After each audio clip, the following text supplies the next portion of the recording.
back in 2013, I was begging my husband, I was working for I was volunteering at our local shelter, and begging my husband, hey, can we bring one of these dogs home and foster it?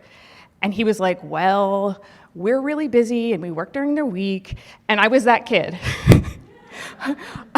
The bar was set.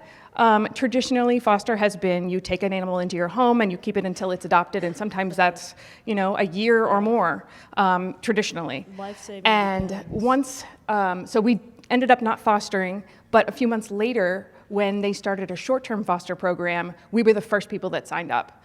It was weekend foster, overnight, and it was easy for us. And short-term foster programs, what we're finding is that short-term foster programs are kind of like the gateway drug to longer-term foster.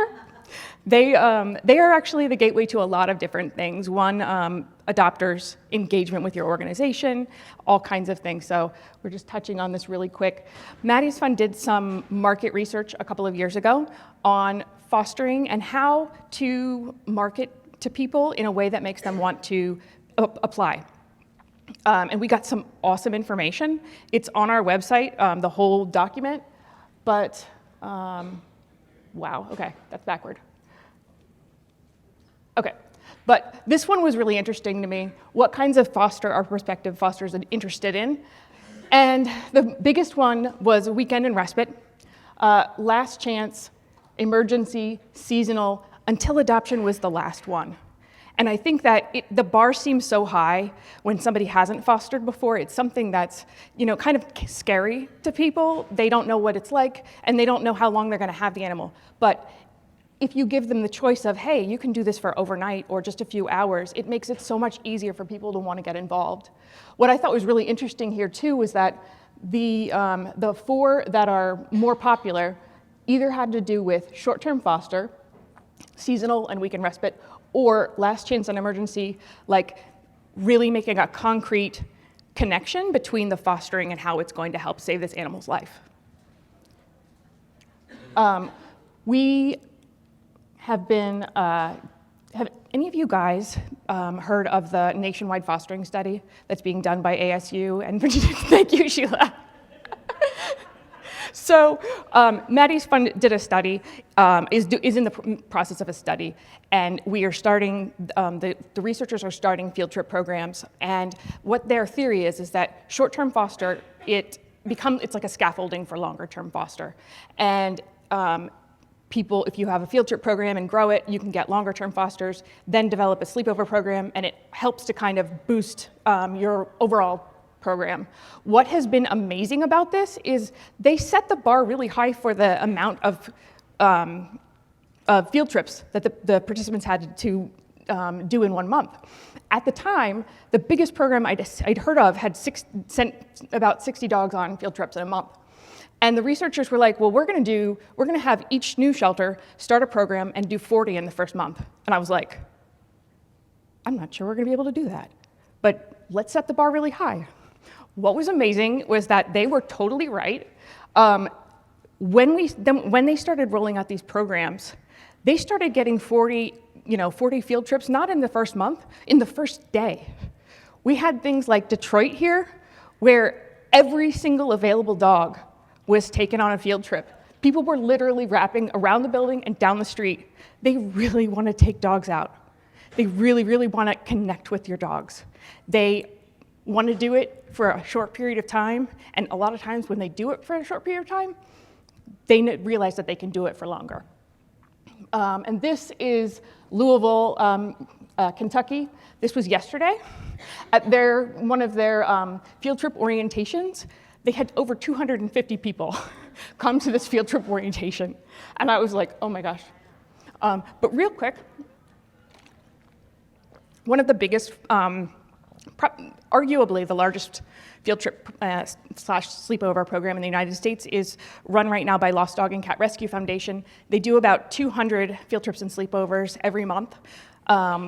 And they do it with 0 staff managing the program, which is incredible. They're able to do this. They have a couple of volunteers who do it on a part-time, outside of work. And the automation, I think, is really the way that they have it automated. is really important. So I just wanted to give Barb a couple of minutes to tell you about the program. Hello, I'm Barb. I'm the Executive Director of Lost Dog and Cat Rescue Foundation. And as Kelly said, we do a lot of field trips. We call them dog ventures. I'm going to move so I'm not turning my back on people. All right.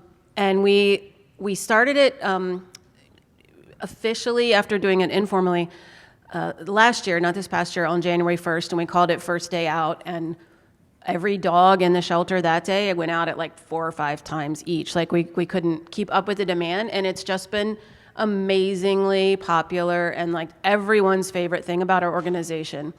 Anywhere we go in the community, people know about it. And people walk in the door and they're like, I saw someone out with a dog and they said I could do it too. And, I want to do this. And it is a huge program. But as Kelly mentioned, I think one of the things that is useful to know about what we do is that we cobbled together a pretty darn good organizational system. Basically, we use G Suite for nonprofits. So basically just using some plugins and Google Forms and a Google Calendar. If anybody wants to know more about this, I can, share. Kelly has the info. And so it creates this automation system where people put in their request, and then they get an auto response, and then a human has to make the final match. But then we have these calendars. So like someone will come in and say, I want to take so-and-so dog wherever. And I have to check that, the calendar, because the dogs are really super busy, more busy than me. But we have this on my phone. I can check it and it can be like, oh no, dog venture at 2, vet at 4. Like, the dog has this whole, but that makes it so we're not tripping over each other for the most part, and like dogs not being in their kennels when someone's expecting to take them home and all of that. But I can't say enough about what it does for our organization. Last couple of things is just, in addition to what we know, it gives exposure to the animals. It builds support in the community. It's social media gold. The most important thing I think you can do for your dog venture field trip programs is encourage people to do great write-ups and photos. And it is definitely the gateway drug. Like, people walk in and they're like, well, I was thinking of volunteering. I was thinking of adopting. I don't know. And we're like, take a dog out. And then they're back, every week. And sometimes they're volunteers, and often they become longer-term fosters. And that's the goal, the adopters and fosters. Last thing we got, it can be, people need stuff when they go out. We had a local business that we had worked with on some other things, just donated 1,000 little string backpacks with all the supplies you could possibly need to take a dog out, that we are giving people on their first time dog venture to keep for their own, because it has all the logo of the business, and they're super excited about marketing that. They think it's the greatest thing ever, and they're doing lots of social media for it too, and people love that they get free stuff. So, and businesses want to help. We get approached all the time. How they can help, can they provide something for people to carry with their logo? So. Thank you.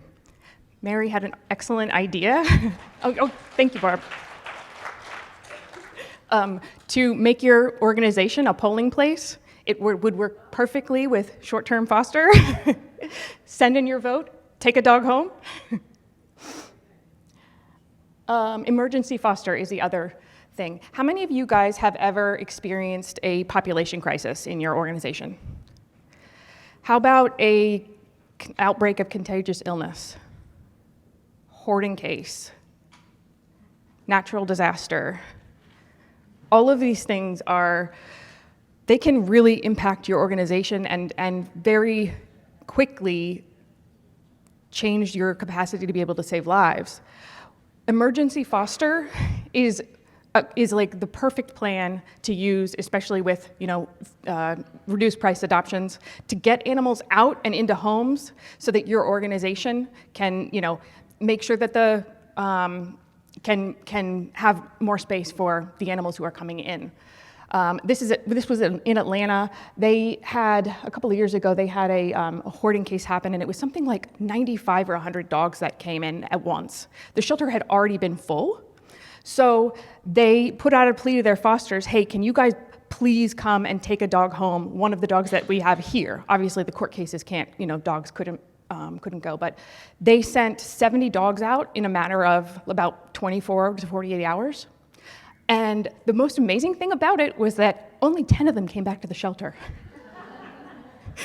They were the people either turned into longer-term fosters, adopted the pet, or found the pet and adopter while they were with them. Emergency foster is an extremely powerful tool, and I highly recommend it. I have a lot of resources on this and on everything, so I'm happy to share. So this is from the market research. You might not be able to read it really, but so the top one is standard fostering. And on the left, it says very interested, and on the right, it's not at all interested. And so this is the little dots there are people's interest in that at that time. But when they change it to emergency fostering, literally every single one of those people shifted to more interested.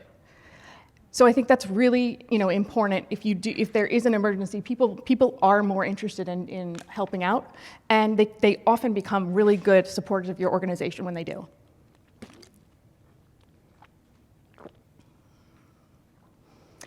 Couple of things to do: triage your most vulnerable population first. You have a contagious illness. It's distemper. Who would you send up first? Puppies, right? Then maybe you'd move on to seniors and adults who are like medically compromised. So triage them. Really, really heavily utilize social media and your local media. Your local media can be really instrumental in helping you do this. Specify exactly what you need and why, and give a few options. Just a few. I don't know if you guys have heard of decision paralysis. Yeah, so there was a study done, and it was something like there were like 24 different jars of jelly, and they were put up on a stand, and people came and bought them. And then they took the, like a whole bunch of them off, and they had like 6 jars of jelly. And people came and they bought way more because they weren't, it was just so many decisions. One thing I've seen in these is that you just giving like 3 solid options. We need people to take a dog for a week or more. We also need, people to adopt. We also need donations of, X, Y, and Z. Giving too many options can be confusing. This is Nashville Humane Association. They had their AC system break down one day, and it was the middle of the summer. So what they did was they went onto Facebook Live, showed the animals in their kennels. Some of them are sitting there panting, and they're like, guys, we got a problem. We need people to take dogs and cats overnight, just for the night, until we get our system fixed. And literally every animal got out of the shelter. Their community came in droves, and it just, it was amazing. For contagious illness, it can be really, really helpful. One of the things you want to do with that is make sure that you have protocols. So if you have, say, a distemper outbreak, make the protocols for the dogs that have been exposed the same as for those who actually have it, so that in case anyone breaks with, whatever it is, that they've already been, they've been separated from, pets that can catch it and that kind of thing. PAC does a really good job at this. They do a lot of foster for contagious illness. It is a real lifesaver. Another thing that I love is that they put out fact sheets. It can be really helpful to have those so that people know what exactly it is that they're dealing with and how they should be handling it. And that's for me. All right. Hi, guys. So as you guys heard, my name is Reagan. You may be a little bit confused as why the dog care manager of Austin Pets Alive is talking about foster things. That's because that is a new title for me within the last month or so. I used to be the dog foster manager. So we're going to be talking about a couple of things. I want you to ask yourselves a couple of questions. For you guys, raise your hands if your standards for your fosters and your adopters are exactly the same. Wow. Standards meaning, do you do home checks for your adopters? Do you do vet references for your fosters? Do you do yada, yada, yada? Those types of things. Ask yourself, if you can foster, can you then adopt, or vice versa? If you adopt, can you foster? If the answers are 2 different things, does that quite make sense? maybe not. And my favorite question is always, would you pass your own foster application? I would not. Well, I would not until very recently. How many of you guys have a rule that you have to keep your animals separate for at least, ours would be a week when it was there? How many of you have longer? 14 days? Any of that? Here's the thing. My dog can open doors and knock down baby gates. So therefore, does that make me a bad person? Does that make me a bad foster? No. Still want to help. So I want to tell you a story, which is why this picture is up there. I don't know if you recognize anyone, but that is myself on the left, and then my brother and my mother and father, and all of those are rescue animals, even though 2 or 3 of them don't look like it. My mother recently, we lost our rescued Westie due to old age, and she wanted to adopt a pit bull puppy as a friend for Coda there, our handsome little boy. My family lives in Ohio, and she could not find a single person who would let her adopt or foster a pit bull puppy. Do you want to know why? Doesn't have a fenced-in yard, but guess what she has? 500. 500 acres. So these are the barriers that we're putting in front of people, right? This is what we want to take down. We want to take down the vet checks. What we want to ask ourselves is, vet references, do they really yield you anything? House checks, do they really yield you anything? So I want to talk about something called the Hurricane Harvey effect. Pre-Hurricane Harvey at Austin Pets Alive, in order to be a dog foster, I had to call you, or one of my volunteers had to call you. You want to know what I realized real quick? Ain't nobody picks up the phone anymore when they don't recognize your number. And then when they try and call you back, you're never available. So how efficient was that? And as Kelly was talking earlier, fostering is sort of an impulse buy. You want to get them an animal as quickly as possible, ideally within the first 8 hours.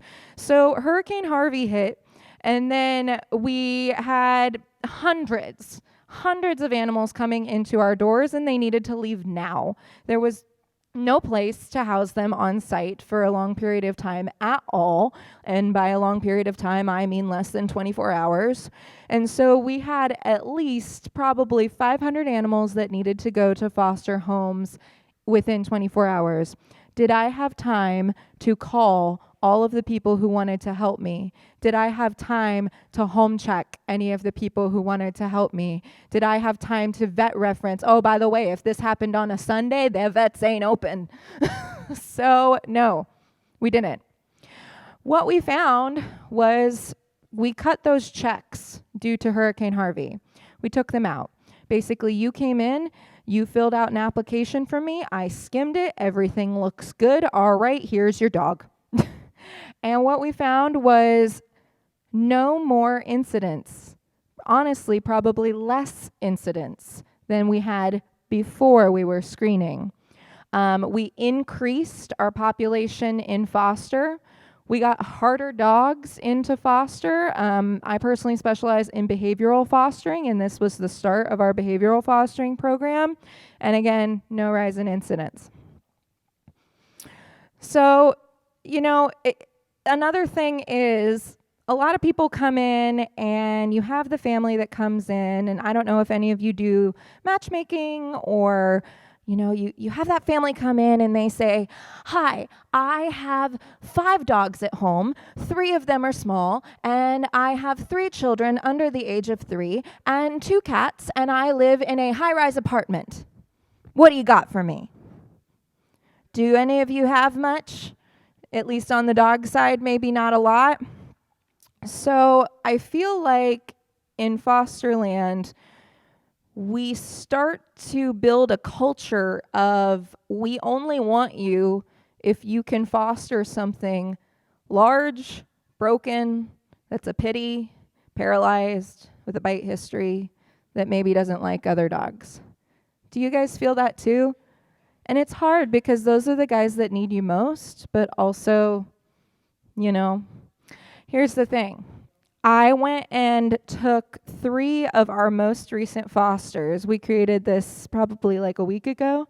So I took about 3 of our most recent fosters, and this is their home setups. The first one has kids under 5, 2 dogs, lives in a high-rise apartment on the 20th floor. The second one has 4 roommates, a cat, and is gone at least 12 hours a day. And the third one is 1 person in a home with a house with a fenced-in yard, but they throw a lot of parties and they are not willing to put the dog away for the parties. So what can I give them? Does this mean that I shouldn't use them? No. Right? They still want to help. Use the people who want to help you. I'm sure you can find something. And this leads us to our next thing. If you are just starting out, you should probably be offering up those healthy puppies, those small dogs, those highly adoptable things. Seniors who are medically and behaviorally sound. Now, how many of you just cringed when I said that? You're like, but Reagan, they can get adopted faster if they're in front of people.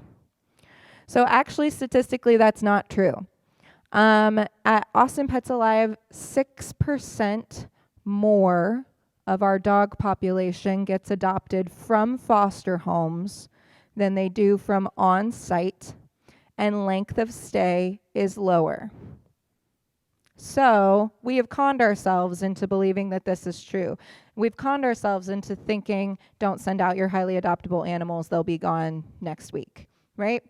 When you hit around a medium-sized program, this is normally when I think you should start looking at medical needs such like, sarcops, ringworm, hospice, behavioral that's more so like they're hiding under their bed, they're running away from you, they're not coming at you type dogs. Pregnant, nursing moms, those never get easier. Bottle babies, young puppies, those never get easier. When you have a large size program, and I know Kristen Auerbach is talking about this a lot this week, and with more than 50% of your entire dog population in foster, this is when you can start looking at the behavioral cases.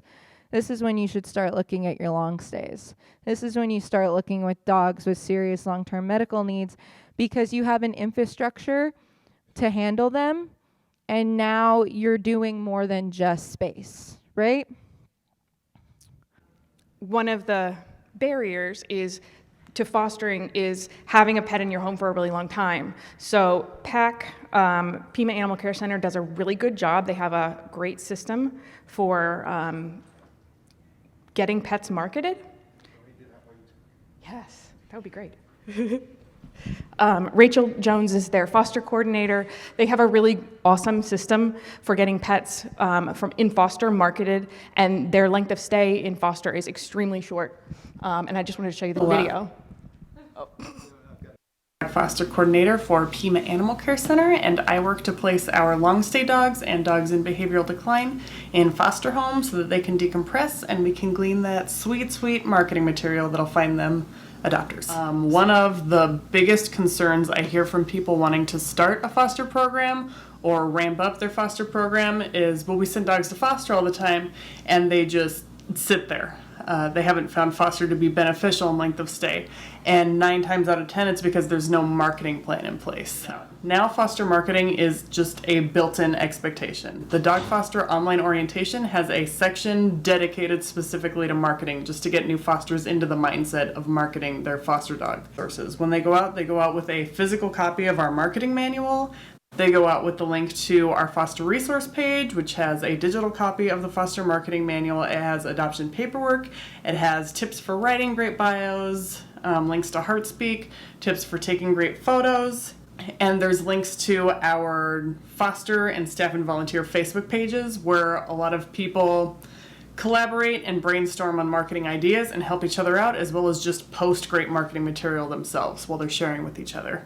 When dogs go to foster, their online profiles are updated immediately. It just says email pac.foster@pima.gov to ask about me, so that when people are searching online for fosters, that dog isn't just lost in the wind. There's a point of contact if they want to ask about them. And then at the 1 week mark, there is a wonderful questionnaire that we have ripped straight out of the AMPA handbook that just asks questions like, look into this dog's eyes, what are they telling you? That paint a really amazing picture of what their foster animal is like. And it kind of gets them into that creative headspace, even if they're resistant to it. A lot of fosters don't think of themselves as creatives, but they love talking about their foster dog, and the questionnaire gives them a way to capitalize on that without feeling forced into writing a biography.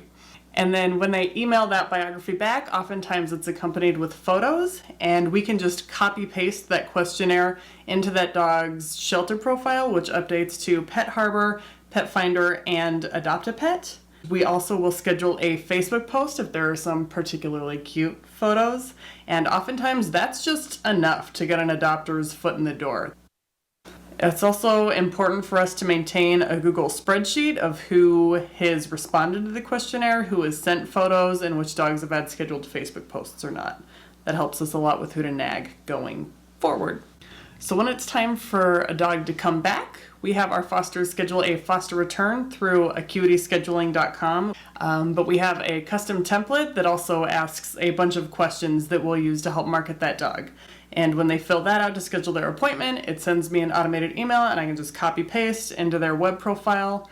And then I will print out that questionnaire. I'll attach it to a kennel card with an updated photo if they sent that as well. And then I will put a foster prompt on the kennel card. It says, I am back from temporary foster care. Read the back of my kennel card to learn more about me. I would say a majority of our from foster adoptions come from either a Facebook post or just updating their shelter profile with that questionnaire and some cute photos. So I believe that there are 5 parts to a foster plea. One of them is a picture or a video. The second one being some basic information. Third one is a special quirk. 4 buzzwords, we'll talk about what that means. And 5 is contact info. So this is one of my favorite dogs at APA right now, and for a long time. His name is Whiskey. Which picture do we think is better, the one on your left or the one on your right? Why? All the reasons. It's better lit. He's with a person. Look at that smile. Also, he looks much less like a pitty in this picture. We love our pitties, but Whiskey's actually listed as a retriever, so there you go. I didn't do it. Yvette did it. So making sure that they have quality pictures is really important. Now let's talk about plea language. This is a dog named Lucky Charms, and you have a couple of options here. Lucky's a 3-year-old pit bull mix who loves his people. Lucky's a 3-year-old pitty who loves his people and would do best in a home with no other dogs. Lucky's a 3-year-old handsome boy who is about medium-sized, and Lucky's a 3-year-old 55-pound handsome boy. So consider those A, B, C, and D. Which do we think is best? We heard some D. We heard some C. Anyone think A? We got a little A. Anyone think B? Ooh, we got a little B. Anyone think C? And D? So this is kind of a trick.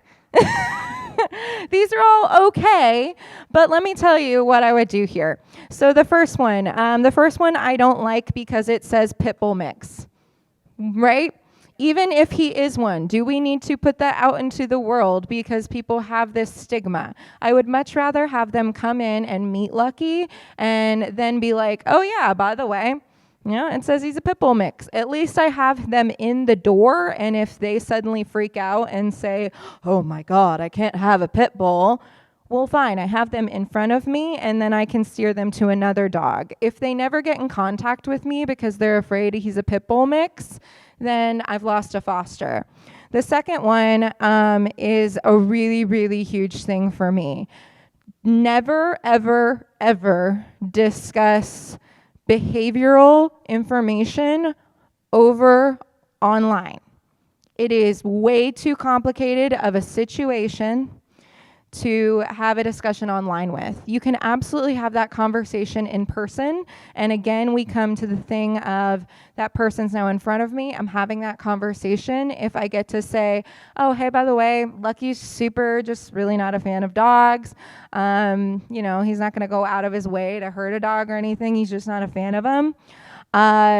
If that bothers them, then again, I have them in front of me.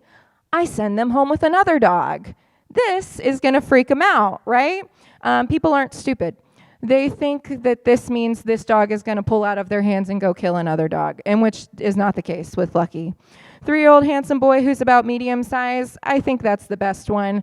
55 pounds. It's just like if you asked any of us our weight. No one's going to know what that means, right? So we all carry our weight different. Someone may think 55 pounds, that's huge, and really he's not. So, as we said, never discuss behavioral or medical information over email or over social media. Set up appointments for difficult cases to have them come in and give them 100% of your attention. Someone comes in, they make an appointment with me. Okay, let's go ahead and sit down and talk about Josie. Josie's this girl. She's actually a combo dog. She needed to have an FHO, and she's territorial, and she has a bite record, and she doesn't like other dogs. If I put all that online, is anyone going to come and talk to me about Josie? No. But I had someone come in, and I'm able to explain that to them in an in-person conversation, being completely transparent. And now she's in a foster home. She's able to have her FHO. Again, if it doesn't work out, at least you can set them up with another dog. Yay, we did it.